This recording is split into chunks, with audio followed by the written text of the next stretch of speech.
Chapter 3 reborn इन villainous body. Hi hello नमस्ते। अब तक हमने देखा कि आरी का एक्सीडेंट हो जाता है और उसके बाद उसके शरीर में राही का जन्म होता है, जो खुद एक साइंटिस्ट थी और एक माफिया क्वीन के साथ साथ बिजनेस वर्ल्ड में भी उसका राज था। वो में आ जाती है। उसे पहले तो डर लगाता है पर फिर बाद में सब कुछ याद आने लगता है। तभी उसकी फैमिली भी वहां आ जाती है। सबको देख उसकी आंखें नम हो जाती है। तभी उसके दादू उसके सर पर हाथ फेर कहते हैं कि उसे क्या हुआ। तो वो रोते हुए बोली कि उसे दर्द हो रहा है। उन लोगों को लगा कि आर्या बदल रही है, पर अभी भी उन लोगों को उस पर भरोसा नहीं हो पा रहा था, इसलिए कोई कुछ नहीं बोलता। उसके बड़े पापा उसके लिए उसकी फरमाइश पर गुलाब जामुन मंगवाते हैं, जो उसे बहुत पसंद थे, इसलिए वो बच्चों की तरह खुश होकर उसे खाने लगती है। अब आगे।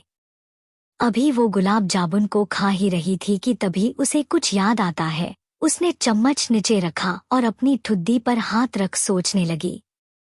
उसे ऐसे देख सब लोग एक दूसरे को देखने लगे। विक्रम जी ने अपने पापा कृष्णकांत रायजादा, दोनों बाप बेटे का नाम सेम हो गया था, इसलिए मैंने दादाजी का नाम बदल दिया, ठीक किया ना? को इशारा कर उससे पूछने को कहा तो उन्होंने उनको इग्नोर कर दिया। विक्रम जी ने अपनी आंखें सिकुड़कर उन्हें देखा तो वो धीरे से बोले, मैं तेरा बाप हूँ बेटे, तो नहीं, इसलिए ये आंखें ने किसी और को दिखाना। तभी दादी ने उन्हें उनकी बाजू पर मारते हुए बोली, आप पूछो ना क्यों उसे तंग कर रहे हो, जब आपको पता है कि वो आपसे ही बात करेगी। दाद जी ने अपने बेटे की ओर देखा जो उन्हें आश भारी नजरों से देख रहे थे, तो उन्होंने धीरे से कहा, ये जो कुछ भी तुम दोनों के बीच खाई है ना, जल्दी से भर दो, क्योंकि इसके बाद मैं मदद नहीं करूँगा और तुम्हारी साइड लुगा, समझ आई बात? ये बात उन्होंने अपना मुंह बनाते हुए कहा और आगे बढ़कर आर्या के पास आके उसके सिर पर हाथ फेर बोले, क्या हुआ मेरे बच्चे को, आप गुलाब जामुन क्यों नहीं खा रही? क्या आपको ये अच्छे नहीं लगे क्या? आर्या ने उनकी ओर देखा। उसके चेहरे पर अब पहले जैसी मासूमियत नहीं थी, वो एकदम सीरियस हो गई थी और उसका चेहरा भी सख्त हो गया था। उसका चेहरा देख सबको लगा कि अभी वो चिल्ला देगी सब पर, इसलिए विक्रम जी ने सबको यहाँ से चलने का इशारा किया, क्योंकि वो नहीं चाहते थे कि अब यहाँ कोई तमाशा हो। सबको लगा कि अभी अभी होश आने की वजह से आर्या इतना स्वीट बिहेव कर रही थी और अब वो पहली तरह हो गई है। अभी वो लोग उठने ही वाले थे कि आर्या अपनी रोनू सी सूरत बनाकर दादाजी को कहती है, दादू मुझे कुछ याद नहीं आ रहा है। दादाजी उसकी ओर देख बोले, क्या नहीं याद आ रहा मेरे जिद्दी बच्चे, बोलो क्या हुआ है? उन्होंने इतना ही बोला था कि आर्या को रोना आ गया। वो बोली, मुझे कुछ भी याद नहीं आ रहा दादू। आ उसके ऐसे रोने पर सब परेशान हो गए। दादाजी जल्दी से उसे गले लगा लेते हैं और उसे चुप कराते हुए बोले, ठीक है, चुप चुप, पहले चुप हो जाओ, ठीक है, हम अभी डॉक्टर को बुलाते हैं, ठीक है। आर्या ने उनकी ओर देख फिर हाँ में सिर हिला दिया। दाद जी ने अपने पोते राहुल की तरफ इशारा किया तो वो बाहर निकल गया। उसके साथ साथ बाकी बच्चे भी बाहर निकल गए। बाहर निकलते ही रुचि का मुंह बन गया और वो मुंह बनाते हुए बोली, आप लोगों को नहीं लगता कि ये नाटक कर रही है सबके सामने? सबने उसकी ओर देखा। राहुल बोला, तुझे ऐसा क्यों लगाता है रुचि? राहुल के सवाल पर रुचि मुंह बनाते हुए बोली, आपको लगता है वो लड़की कभी सुधर सकती है? कल रात क्या हुआ था आप लोग भूल गए क्या भैया? कल उसने राधु को थप्पड़ मारा था। उसकी बात पर सब चुप हो गए, पर तभी राधिका बोली, कल शायद गलती से उसका थप्पड़ लगा था मेरे गाल पर। उसकी बात सुन सब उसकी ओर देखने लगे। रेयांश बोला, तू क्या कह रही है राधु? ऐसा कैसे हो सकता है? हम सब ने देखा था कि उसने तुझे थप्पड़ मारा था। तभी राधिका ने थोड़ा हिचकिचाते हुए बोली, भाई शायद हमसे कोई गलतफहमी हो सकती है। वो कहते हैं ना, कभी कभी आंखों देखा सच नहीं होता। रेहा उसकी बात सुन बोली, राधु तुझे पता है ना, तो बहुत मासूम और भोली है, इसलिए तुझे सब अपने जैसे दिखते हैं। रुचि भी उसकी हाँ में हाँ मिलाते हुए बोली, और नहीं यो क्या दी सही कह रही है। तुझे लगता है कि वो इतनी भोली है? इतने साल वो अकेले दिल्ली में रही है, पापा कितनी बार लेने गए उसे, पर हर बार उसने मना कर दिया आने से और अचानक ही आ गई। वो भी कब, तेरी और की सगाई कुछ ही वक्त में फिक्स होने वाली है। रोहन बोला, हाँ ये बात सही है, और तो और इतने दिनों से दादू के अलावा वो किसी से ढंग से बात नहीं करती थी, और तुझसे तो कुछ ज्यादा ही चिढ़ी बैठी है, हर बात पर गुस्सा उतारती है और तू उसकी साइड ले रही। रिहा भी बोली, हाँ और मुझे लगाता है वो तेरी लव लाइफ की विलन जरूर बनेगी, याद रखना मेरी बात। ऐसा कभी नहीं होगा। उसकी बात सुनी निकेश की सर्द आवाज गूंज उठी, जो अब तक चुप ही था, पर जब उसके और राधिका के बीच प्रॉब्लम की बात सुनी तो वो बोल उठा, ऐसा कभी नहीं होगा, और अगर कभी उसने हमारे बीच आने की कोशिश की तो वो मेरा वो रूप देखेगी जिससे सबकी रूह तक कांप जाती है। अब से अगर उसने मेरी रिदु, राधिका को कोई भी चोट पहुंचाई तो उसे इसका 10 गुना ज्यादा मिलेगा। राधिका ने उसकी ओर देख कहा, ये क्या कह रहे हो आप, आयु वो बहन है मेरी, आप ऐसे कैसे बात कर सकते हैं उसके बारे में, और कल शायद सच में उससे गलती से हाथ लगा था, अगर आप लोग बीच में नहीं आते तो वो ऐसा कुछ नहीं करती, वो बस नॉर्मली बात कर रही थी मुझसे। तभी रुचि मुंह बनाते हुए बोल, कोई बहन नहीं है वो हमारी RR लाइन RR में कभी नहीं घुस सकती, वैसे भी उसका नाम तो R से भी शुरू नहीं होता, हम हमेशा 6RR सिबलिंग्स ही रहेंगे, वो कभी नहीं घुस सकती हमारे बीच। ये बोलते बोलते उसकी आवाज तेज हो गई थी। रिहा ने उसकी पीठ सहलाते हुए कहा, ठीक है तो गुस्सा ना कर, हम हमेशा साथ ही रहेंगे, हम सब ठीक है, तो चुप हो जा अभी, अगर पापा ने ये सुन लिया ना तो हम सबकी यही क्लास लग जाएगी। फिर वो राधिका की ओर देख बोली, वो तुझसे किस बारे में बात करने आई थी? राधिका बोली, पता नहीं, पर अभी वो कुछ बोलती इतने में रुचि आके चिल्लाने लगी उस पर, वो सिर्फ बात करने आई थी। रुचि मुंह बिगाड़ते हुए बोली, मुझे पता है वो कितनी बात करने आई थी। राहुल उनको चुप कराते हुए बोला, ठीक है अब चुप हो जाओ, लड़ने मत लगो, मैंने डॉक्टर को यहाँ बुला लिया है, अब हमें अंदर चलना चाहिए।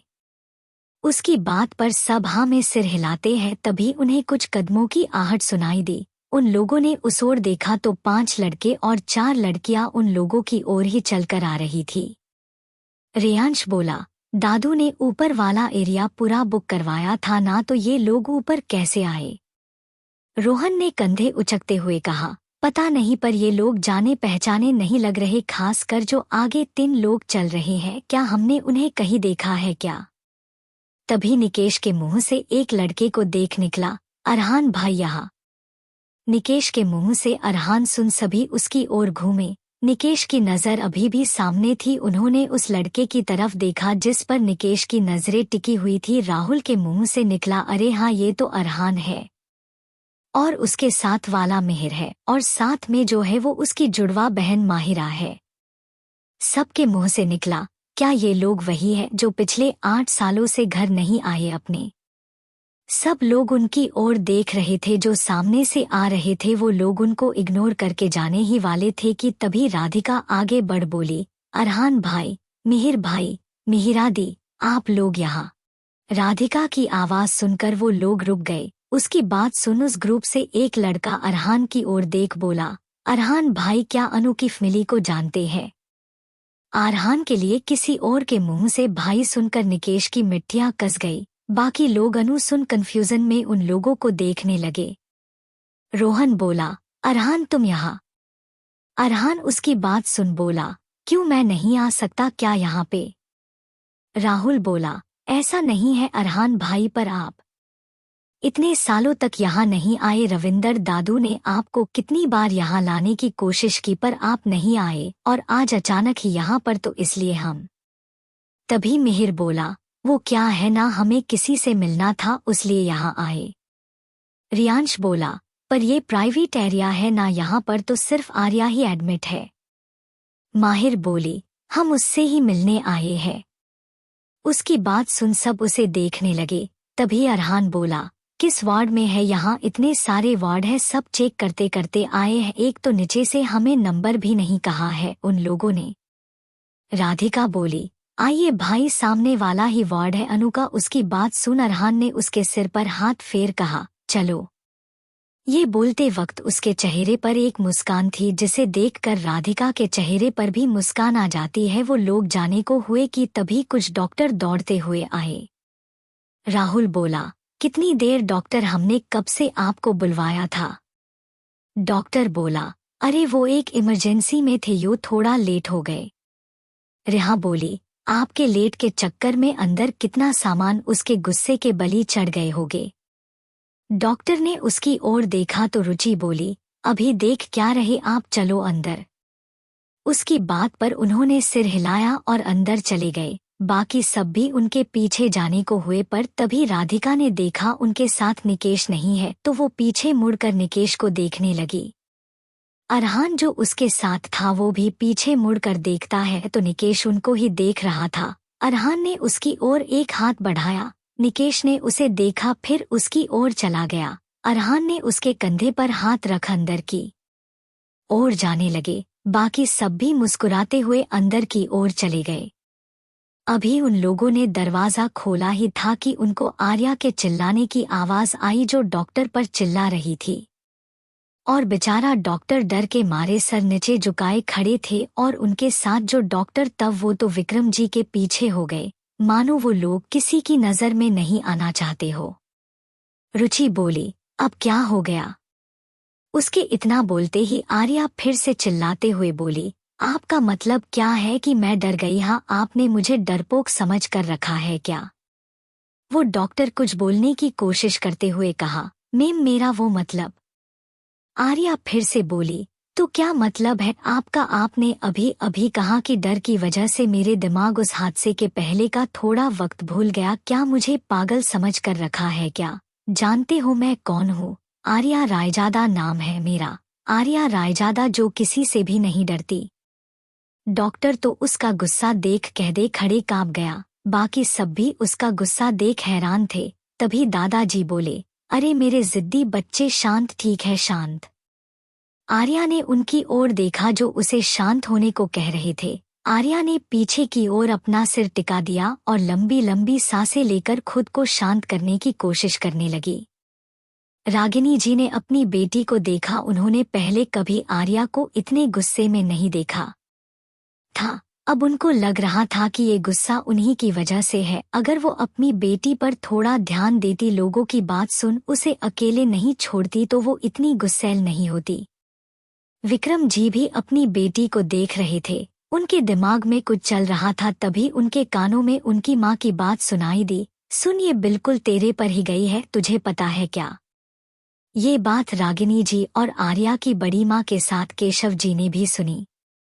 विक्रम जी अपनी माँ की ओर देख बोले, कैसे मेरे जैसे? कैसे ये मुझ पर कैसे जा सकती है? दादी बोली, अरे नालायक, तेरी बेटी है तो तुझ पर ही जाएगी ना। तू भी तो अपनी शादी से पहले ऐसा ही गुस्से और खुला सांड था, जो गुस्से में किसी से भी भिड़ जाता था बिना ये सोचे समझे कि सामने वाला कुछ कह भी रहा है या नहीं, और तू भी इसी की तरह सबको कहता फिरता था, मैं विक्रम रायजादा हूँ जो किसी से भी नहीं डराता। ये सब बोलते वक्त उनकी आवाज तेज हो गई थी, जिससे सबका ध्यान उनकी ओर आ गया। आर्या भी शांत होकर आंखें फाड़े उन्हें देखने लगी। उसे तो पता ही नहीं चल रहा था कि उसकी दादी उसके पापा को उसकी आड़ में सुना रही थी या उसे उसके पापा की आड़ में सुना रही है। विक्रम जी भी मुंह फाड़े अपनी माँ को देख रहे थे, जो सबके सामने उनको सुना रही थी। विक्रम जी ने एक नज़र सबकी ओर देखा, फिर अपनी माँ को कहा, माँ आप ये कहाँ की बात कहाँ लेकर जा रही है? दादी बोली, मैं कहाँ की बात कहाँ लेकर जा रही हूँ? बात वहीं पर है, तुम्हारे ही गुण आए हैं तुम्हारी इस छोटी बेटी में। तुम्हारा ईगो, तुम्हारा घमंड, तुम्हारा गुस्सा और तुम्हारी बोली, सब तुम्हारा ही आया है। वो तो शुक्र मनाओ कि रागिनी और रिदा तुम्हारी जिंदगी में आई। रिदा ने तुम्हारा गुस्सा कम किया और रागिनी ने तुम्हें संभाला। अगर इन दोनों की जगह कोई और होता ना, तो कब का छोड़ कर जा चुका होता तुम्हें। ये सुन विक्रम जी का मुंह बन गया और अपनी पत्नी की ओर देखते हैं, जो मुंह दबाकर हंस रही थी, फिर बाकी सब की ओर, जो अपनी हंसी छुपाने की कोशिश कर रहे थे। विक्रम जी बोले, माँ यहाँ आर्या की बात चल रही है ना आप? अभी वो बोल ही रहे थे कि दादी फिर बोली, हाँ तो उसी की बात चल रही है ना। तू तो अपने घर था, इसलिए तेरा गुस्सा सबने मिलकर संभाल लिया, पर इसे तो दूसरे घर जाना है ना, पता नहीं वहाँ क्या करेगी। तभी रुचि बोल, आपको क्या लगता है दादी क्या करेगी? ये बोल वो हंसती है कि तभी दादी बोली, लो एक और आ गई नमूनी। उनकी बात सुनकर रुचि की हंसी बंद हो गई। दादी आगे बोली, तुम भी पता नहीं दूसरे घर जाके क्या करोगी। तुम्हारी जबान कैंची की तरह चलती है, जबान पर तो जैसे मिर्ची रखी हो तुमने, एकदम तीखी बोली है, बिल्कुल अपने बाप की तरह। ये सुन आर्या की हंसी छुट जाती है और वो रुचि को उंगली दिखा हंसते हुए बोली, तीखी छुरी, हा हा हा। बाकी सबको भी हंसी आ रही थी पर उन्होंने हंसने की हिम्मत नहीं की। रुचि गुस्से में आर्या को कुछ कहने को हुई कि तभी फिर से दादी बोल उठी, पता नहीं क्या होगा, इन लोगों का कोई महापुरुष ही होगा जो तुम लोगों से शादी करेगा। उनकी ये बात सुनकर तो सबकी हंसी छुट जाती है। आगे क्या होगा जानेंगे अगले पार्ट में, तब तक के लिए चैप्टर 4 रिबॉर्न इन विलनस बॉडी। हेलो एवरीवन, अगर आपको एक और रिबॉर्न वाली स्टोरी पढ़नी है जिसमें हीरोइन विलनेस हो और उस पर से साइको भी हो, उसके बहुत सारे राज है, उस पर से हीरो भी बहुत पावरफुल हो और उसके भी राज हो, तो आप सब मेरी दूसरी स्टोरी विलनस क्वीन सुन सकते हैं। चलिए शुरू करते हैं। अब तक हमने देखा कि आर्या का एक्सीडेंट हुआ था, वो हॉस्पिटल में भर्ती थी। उसका परिवार उससे मिलने आता है पर वो अपने बड़े पापा और दादू के अलावा किसी से बात नहीं करती और ना ही बाकी सब उससे बात कर रहे थे। आर्या को भूख लगती है, इसलिए वो अपने बड़ी से गुलाब जामुन मंगवाती है। वो उसे खा ही रही थी कि वो उसे बीच में छोड़ कुछ सोचने लगी। उसे ऐसे देख दादाजी ने पूछा कि क्या हुआ, तो वो रोते हुए बोली कि उसे कुछ भी याद नहीं आ रहा। ये सुन सब उसे देखते हैं। दादाजी डॉक्टर बुलाने को कहते हैं। डॉक्टर आते ही उन्हें कहते हैं कि वो डर की वजह से हादसे से पहले का कुछ पार्ट भूल गई है। ये सुनकर आर्या गुस्सा हो जाती है और वो कहती है कि वो आर्या रायजादा है जो किसी से भी नहीं डरती। उसकी ये बात सुन उसकी दादी उसके पापा यानी विक्रम जी से कहती है कि वो गुस्से के मामले में बिल्कुल उन पर गई है। दादी सबके सामने विक्रम जी को झिड़क दिया, पर तभी आर्या कुछ बोलने को हुई। तभी रुचि आर्या का मजाक उड़ाती है। दादी ने उसे भी लपेटे में ले लिया और इस बार आर्या हंसी। तभी दादी बोली, पता नहीं कौन वो दो महापुरुष होंगे जो इन दोनों से शादी करेंगे। अब आगे। दादी की बात सुनकर सबकी हंसी छुट जाती है, सिर्फ आर्या, रुचिका और विक्रम जी को छोड़कर, क्योंकि उनकी इज्जत का तो सबके सामने भाजी पाला हो गया था। उन लोगों का तो मुंह ही बन गया। रुचिका मुंह बनाते हुए बोली, ऐसा कुछ नहीं है दादी, जो भी मुझसे शादी करेगा ना उसके भाग खिल जाएंगे, देखना मैं उसके पीछे नहीं वो मेरे पीछे आएगा, देख लेना। दादी बोली, हाँ देख लेंगे कैसे वो तुम्हारे पीछे आएगा, पता नहीं किसके फूटे कर्म होगे जो तेरे पीछे आएगा। रुचि उनकी बात सुन रोने सा मुंह बनाकर बोली, दादी आप कहाँ की बात कहाँ लेकर जा रही है? बात आर्या से शुरू हुई थी, आप बीच में मुझे ला रहे हो और ऊपर से सबके सामने रोस्ट कर रहे हो मुझे। दादी ने रुचि की तरफ देखा, उसे देख ऐसा लग रहा था कि वो किसी भी पल रो देगी। दादी ने ना में सिर हिलाया और बोली, जब दूसरों को खुद रोस्ट करती हो तब कुछ नहीं होता और जब खुद पर आती है बात तो रोने लग जाते हो, पता नहीं क्या होगा इसका। ये बोल उन्होंने आर्या की तरफ देखा जो टुकुर टुकुर उनको और रुचि को देख रही थी। दादी बोली, तुम्हें कुछ नहीं कहना? आर्या ने उनकी बात सुनी और कहा, क्या मुझे क्या कहना है? दादी बोली, यही कि तुमसे कौन सा लड़का शादी करेगा या फिर प्यार करेगा हम्मा। आर्या ने उनकी बात सुनी और अपनी आंखों को रोल कहा, आई एम नॉट इंटरेस्टेड। उसका एटीट्यूड देख दादी चिढ़ते हुए बोली, दोनों का एटीट्यूड ही नहीं जा रहा, एक को अपने पीछे घूमने वाला लड़का चाहिए और दूसरी तो इंटरेस्टेड ही नहीं, अब तो पक्का बाप पर गई है। इतना सुनना ही था कि सबकी हंसी छूट गई और रुचि, आर्या और विक्रम जी का मुंह बन गया। तभी आर्या की नजर अरहान और बाकी सब पर पड़ती है। वो चीखते हुए उनका नाम लेते हुए बोली, अरहान भैया।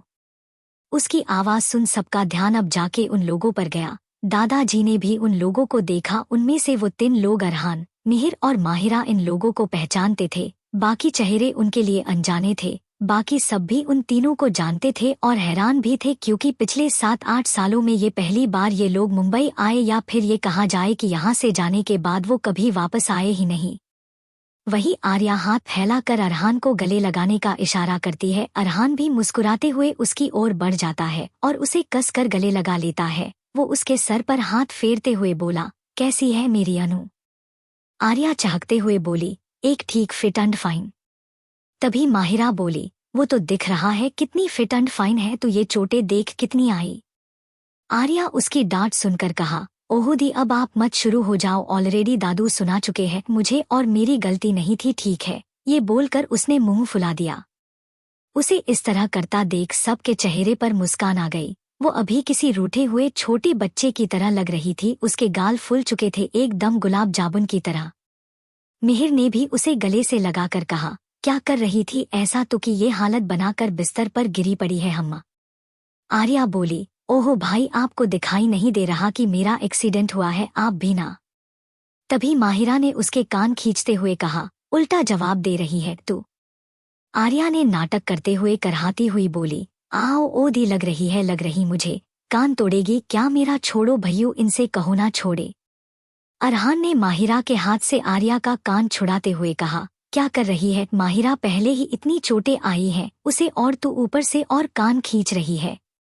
माहिरा उसकी बात पर बोली, भाई आपने ही इसे इतना सिर चिढ़ाया है, बता रही हूँ मैं, गुस्से में ये अपने पापा से भी आगे होगी। तभी दादी बोली, सही कहा तुमने माहिरा, बेटा सच में बाप से भी आगे निकल गया है इसका गुस्सा। माहिरा ने दादी की तरफ देखा तो दादी ने विक्रम जी की ओर इशारा कर दिया। उसने उस तरफ देखा तो विक्रम जी उसे ही घूर रहे थे। माहिरा ये देख सकपका गई और वो बोली, सॉरी अंकल, मुझे पता नहीं था कि आप भी यहाँ है। दादी बोली, मतलब वो यहाँ नहीं होता तो तुम कहती। ये सुन माहिरा ने फट से हाँ कह दिया। बाकी सब भी हंसी निकल गई। दादी ने उससे कहा, तुम ना बिल्कुल मेरे जैसी हो, हमारी बहुत बनेगी। माहिरा भी हाँ में सिर हिलाते हुए हंस देती है। तभी आर्या बोली, वैसे। उसकी आवाज सुन सब उसकी तरफ देखते हैं। आर्या अरहान, मिहिर और माहिरा की तरफ उंगली कर बोली, क्या कुछ ऐसा है जो मुझे नहीं पता है? अरहान ने कहा, ऐसी कोई बात नहीं है अनु। आर्या ने अपनी आंखें सिकुड़ते हुए कहा, भाइयों आपने कभी बताया नहीं कि रायजादा परिवार और आप लोग एक दूसरे को जानते हैं। अरहान इधर उधर देखने लगा। आरवी लगातार उन तीनों को देख रही थी। अरहान को कुछ ना बोलता देख दादू ने आर्या की पीठ पर रख कहा, अरे ये लोग क्या बताएंगे, मैं बताता हूँ तुम्हें जिद्दी बच्चे। आर्या ने उनकी तरफ देखा तो दादू ने अरहान की तरफ उंगली कर कहा, ये है अरहान ओबेरॉय। ओबेरॉय सुनकर आर्या ने दादू को देखना शुरू कर दिया तो जब आर्या को अपनी तरफ देखता पाकर दादाजी बोले, हाँ ये तुम्हारे बचपन वाले हान भैयू। तुम्हें आरू भाई यानी निकेश के बड़े भैया सिबलिंग है। आर्या ने निकेश की ओर देखा तो निकेश ने अपनी नजरें अरहान की ओर कर दी। तो आर्या ने अरहान की तरफ देखा तो उसने अपनी नजरें चुरा ली। दादू ने आगे कहा, ये मिहिर ओबेरॉय और माहिरा ओबेरॉय निकेश के बड़े पापा के बच्चे हैं। ये मेरे जिगरी दोस्त के पोता पोती है। आर्या उन तीनों को एक तक देखने लगी तो उन तीनों ने अपनी नजरें झुका ली। आर्या ने अपनी भौहें उचकाते हुए कहा, और ये मुझे कब बताने वाले थे? माहिरा ने अपने दांत दिखाते हुए कहा, मैं बताने वाली थी पर अरहान भाई ने मना किया। यहाँ मिहिर ने भी उसकी हाँ में हाँ मिलाते हुए सारा दोष अरहान पर ढोर दिया। वही अरहान उन्हें आंखें दिखता है पर दोनों ने उसे पूरी तरीके से इग्नोर कर आर्या के सामने मासूम बन गए। आर्या ने अरहान को घूर कर देखा तो उसने अपनी नजरें झुका ली।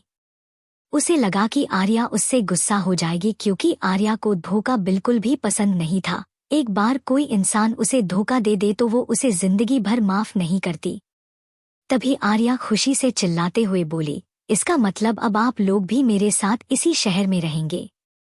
उसकी बात सुन अरहान ने अपंक नजरें ऊंची कर उसे देखा जो उसके यहाँ रहने पर खुश हो रही थी। उसने मिहिर और माहिरा की तरफ देखा जो उसे देख रहे थे, फिर निकेश की जो उसके जवाब का इंतजार करता था। अरहान ने अपनी नजरें आर्या की तरफ की और कुछ बोलने को हुआ कि तभी दादाजी बोले, अरे इन्हें क्यों पूछ रही हो तुम, मैं बताता हूँ ना। अभी यहाँ से हम अब घर चलेंगे, वहाँ मेरा दोस्त हमारा इंतजार कर रहा होगा और भाभी भी होगी और वहाँ पर इन तीनों की खूब पिटाई होगी। आगे क्या होगा जानेंगे अगले पार्ट में, तब तक के लिए बाय।